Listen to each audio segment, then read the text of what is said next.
আমার অনেক দিনেরই শখ ছিল যে বউদের মতো গর্জিয়াস করে ব্রাইডাল মেহেদি লাগাবো। ফাইনালি আমার শখটা পূরণ হয়ে গেছে। আচ্ছা, সবাই মেহেদিতে কেন সবুজ কালারের শাড়ি পরে? মানে মেহেদির পাতা সবুজ তাই। আজকে আমি একদম সুন্দর একটা লাল টুকটুকে শাড়ি পরেছি আমার আম্মুর অনেক দিনের আগে। হ্যালো, আসসালামু আলাইকুম। দিস ইজ মি পাপড়ি। কি অবস্থা সবার? আশা করি সবাই ভালো আছেন। আলহামদুলিল্লাহ আমি অনেক বেশি ভালো আছি। হাত ভর্তি মেহেদি পড়তে কার না ভালো লাগে বলুন? সবারই মেহেদি পড়তে ভালো লাগে। কিন্তু আমি কোনোদিনও একদম গর্জিয়াস করে মেহেদি পড়ি নাই। সবসময় ২ পাটে পড়তাম। কারণ আমার ওরকম ধৈর্য নাই। ফাইনালি আমি ৪ পিঠে গর্জিয়াস করে ব্রাইডাল মেহেদি লাগানোর জন্য বসে গেছি আফরিন আপুর কাছে। উপরে আপুর পেজ মেনশন করে দেওয়া আছে। আপনারা অবশ্যই একটা ফলো দিবেন। আপু মেহেদি পড়াচ্ছিল আর আমি আপুর সাথে গল্প করতেছিলাম। ২ জন গল্প করতে, করতে আমাদের এক হাত কমপ্লিট। আর আপু এত মিশুক মাশাআল্লাহ। আর আপুর ডিজাইন দেখুন আপনারা। অবশ্যই কমেন্ট করে জানাবেন যে কেমন হয়েছে। আর আমি আমার ছোট বোনকে বলেছিলাম যে আমাকে টুকটাক ভিডিও ক্লিপ নিয়ে দিতে। সে একদম মাথার উপর থেকে এপাশ থেকে ওই পাশ থেকে এপাশ ওপাশ মানে এত ভিডিও ক্লিপ নিছে যে আমি কোনটা রেখে কোনটা আপলোড করব ওইটাই বুঝতেছি না। প্রত্যেকটা ভিডিও ক্লিপই নেওয়া সুন্দর হয়েছে, বাট এড করলে ব্লগটা অনেক বেশি বড় হয়ে যাবে। আচ্ছা, আমাকে কেমন লাগতেছে বলুন তো? এই সুন্দর শাড়িটা হচ্ছে আমার আম্মুর অনেক আগের আলমারি থেকে বের করছি আমি খুঁজে খাজে একটা সুন্দর লাল টুকটুকে শাড়ি পরছি। কারণ সবাই তো মেহেদিতে সবুজ কালার পরে, তো আমি ভাবলাম যে একটু ভিন্ন কালার পরি। এই শাড়িটা নাকি আমার আম্মুর খুব পছন্দের শাড়ি, তো এটাই পরলাম। আর এখন ৯০ দশকের শাড়িগুলো কিন্তু খুবই ট্রেন্ডিং এ চলতেছে।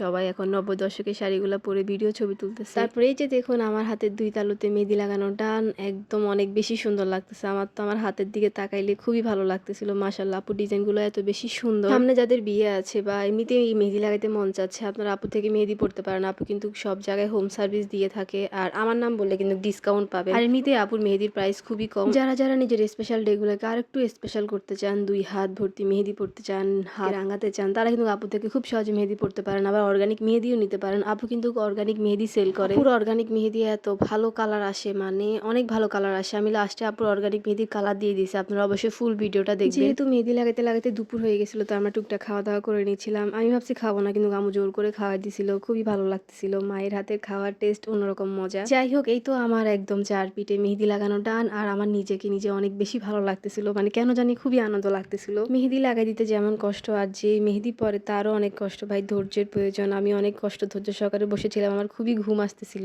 তারপর আমার হাতে ৪ পিঠ গর্জিয়াস মেহেদি দেখে আমার এত বেশি খুশি লাগতেছিল, ভালো লাগতেছিল, মানে মনে হচ্ছে যে আমার বিয়ে। কিন্তু হ্যাঁ ভাই, আমার বিয়েটা আমি এত গর্জিয়াস লাগাবো না, তখন আমার এত ধৈর্য নাই। আমি সবার সাথে এনজয় করব, সেজন্য আমি ছোট ছোট করে লাগাবো। যাই হোক, তারপর আমরা ছাদে উঠি কয়েকটা সুন্দর আলোতে ছবি ভিডিও তোলার জন্য, কিন্তু বৃষ্টি হচ্ছিল বিধায় আমরা কয়েকটা তুলেই নেমে গেছি। আর আমাকে কিন্তু অনেক বেশি সুন্দর লাগতেছে, তাই না? মানে আমি আজকে অনেক অনেক অনেক বেশি খুশি। আমার একদম হাত ভর্তি ৪ পিঠে মেহেদি, আর আমি সুন্দর একটা শাড়ি পরছি। মানে আমার অনেক বেশি ভালো লাগতেছে, অনেক দিনের ইচ্ছা পূরণ হয়েছে। তারপর দেখলাম যে রাতেই ভালো কালার আসছে, আর পরের দিন সকালে ঘুম থেকে উঠে দেখি যে অনেক ভালো কালার আসছে, কালো হয়ে গেছে। মাশাআল্লাহ মাশাআল্লাহ। আপনারা চাইলে কিন্তু আপু থেকে অর্গানিক মেহেদি নিতে পারেন। ২৪ ঘন্টায় কালার চলে আসে। আমি কিন্তু রং এর ভাব কিছুই দিই নাই, জাস্ট পানিটা ইগনোর করছি। তারপর দেখলাম যে সকালে অনেক ভালো কালার আসছে। আমি তো খুবই খুবই খুশি। আর আমার হাত রাঙানো, আমি যখনই দেখি আমার তখনই ভালো লাগে। তো যাই হোক, আজকের এই ছোট্ট মেহেদির ব্লগটা ছিল এ পর্যন্ত। কেমন লেগেছে আপনাদের থেকে? আর আফরিন আপুর মেহেদি ডিজাইন কেমন লেগেছে? আপনারা অবশ্যই একটা কমেন্ট করে জানাবেন। সবাই ভালো থাকবেন, সুস্থ থাকবেন। সবাইকে আল্লাহ হাফেজ, আসসালামু আলাইকুম।